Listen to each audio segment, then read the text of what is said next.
Welcome to today's Explainer. You know that feeling when global development models just don't quite click with local realities? Yeah, we've all been there. Today, we're unpacking something pretty massive. We're deconstructing Abdi Fattah Osman Hussein's multi-volume blueprint for redesigning African institutions from the ground up, all by the year 2030. We are absolutely talking about a radical, systems-level overhaul today, so let's get into it. So let's start right off the bat with this really powerful thesis. Hussein argues that the real deficit facing the continent actually isn't physical capital. It's not a lack of technology, and it's certainly not a lack of intelligence. It is what he brilliantly calls an audit deficit of the mind. In simple terms, it means operating on borrowed logic. It's about importing foreign curricula and administrative frameworks that simply don't fit the local environment. Here's our roadmap for today. We're going to breeze through the accidental system crisis, dig into the philosophical heart of it all, look at the muscle of applied sovereignty, check out the engine providing real institutional proof, and finally, cast our eyes toward that 2030 horizon. All right, starting with part one, the accidental system crisis, which includes dealing with inherited frameworks and what's called the CV trap.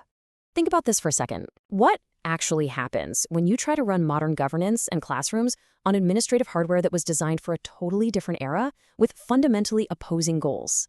Hussein calls these accidental systems. It's essentially when a system functions without a local design mandate. Imagine trying to run a 21st century sovereign nation using a 19th century colonial operating system. Sure, the physical buildings might be updated, but the underlying logic? It's completely misaligned. And the antidote to those accidental systems is epistemic sovereignty. Now, I know that sounds like heavy academic jargon, but it's really not. It's about having the fundamental right and the actual operational capability to architect your own future. It means stepping away from being passive consumers of imported models and stepping up as the active, conscious builders of your own reality. Which brings us to a huge pivot. African professionals have got to break out of the CV trap. You know, that exhausting grind where success is basically measured by how well you can polish your resume for some foreign algorithm. Yeah, we need to ditch that. Instead, it's time to embrace the design mandate. It's not about how impressive your CV looks to an overseas recruiter. It's about whether you can actively solve local systemic friction and architect real sovereign solutions for your own community. Moving right along to section two, the heart. This is all about the philosophical foundation and essentially debugging the African BIOS. This brings us to what we call the hardware-software fallacy. You simply can't just parachute in some smart classrooms or drop the latest tech into a system if the cultural software running them is still glitched by historical trauma. Hussein makes this incredible point that culture is actually the primary infrastructure. Narrative, storytelling, history, these are the strategic user interfaces required to debug the mind. Because if your cultural operating system is misaligned, even the most advanced hardware on the planet just becomes a really expensive paperweight. So who actually fixes this? Well, to solve this kind of complex friction, we need a totally new kind of professional, the systems thinker, or the augmented professional. This is someone who completely shatters that old, artificial divide between code and community. They can merge genuine human empathy with hard data, like supply chain analytics or AI. They literally speak both the language of the algorithm and the language of the ancestors. It totally rejects the myth of the siloed specialist, because you need a multidisciplinary approach to rebuild an entire infrastructure. Okay, let's get into section three, the muscle. We're shifting gears from philosophy to applied sovereignty and tactical manuals. Philosophy is great, right? But now we need the actual tactical tools. We're talking about a real tactical arsenal here, specifically engineered to replace imported Western textbooks. It's real applied machinery. We're overhauling teaching environments, applying intense data science in high-friction areas like correctional facilities, and equipping leaders with the contractual logic they actually need to negotiate public-private partnerships without, accidentally giving away the farm. Take education, for instance. The Integrated Digital Pedagogy, or IDP framework, totally flips the script on how we view technology. Instead of fearing AI as this looming threat or a replacement for teachers, it treats AI as a cognitive apprentice. Think of it as this incredibly powerful tool that amplifies your own human creativity and critical thinking, as long as it's being guided by strong ethical leadership and local values. And the contrast between these two concepts is absolutely crucial. If institutions don't step up and design their own digital frameworks, they run headfirst into algorithmic colonialism. That's where you're just a consumer of platforms that are hosted and controlled somewhere else entirely. True digital sovereignty means deploying localized data science.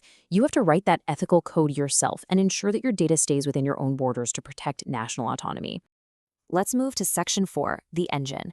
This is where we get into the institutional laboratory and real-time proof. Because theory is just a ghost until it has a body, right? So let's look at a live operational case study right in Nairobi, the campus model. It's fascinating how these three specialized entities work in total synchronicity. First, you've got finance, acting as the economic anchor to move away from extractive debt. Then AI systems acts as the technical core to train those augmented professionals we talked about earlier. And finally, consulting takes all of these strategies and deploys them directly into state ministries. It's just a brilliantly integrated, self-sustaining ecosystem. And what actually makes this engine hum is what's called the conversion loop.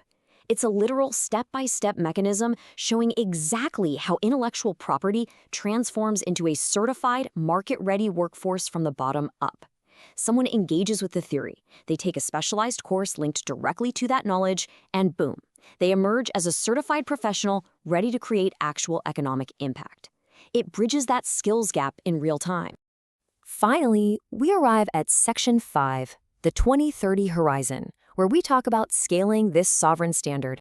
We're looking at a pretty aggressive four-phase scaling strategy here. The end goal, completely dismantling the development illusion by 2030. They're starting by consolidating core frameworks in 2026, moving into deep partnerships with state agencies by 2027, scaling the culture across digital media in 28 and 29, and finally establishing a true Pan-African standard by 2030. And this momentum is vital right now, especially as the African Continental Free Trade Area demands a newly skilled, highly resilient workforce. I absolutely love this quote from the blueprint. We are no longer waiting for a seat at the table of global knowledge. We are building the table.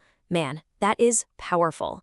It's Hussein's solemn commission to educators, technologists, policymakers, everyone.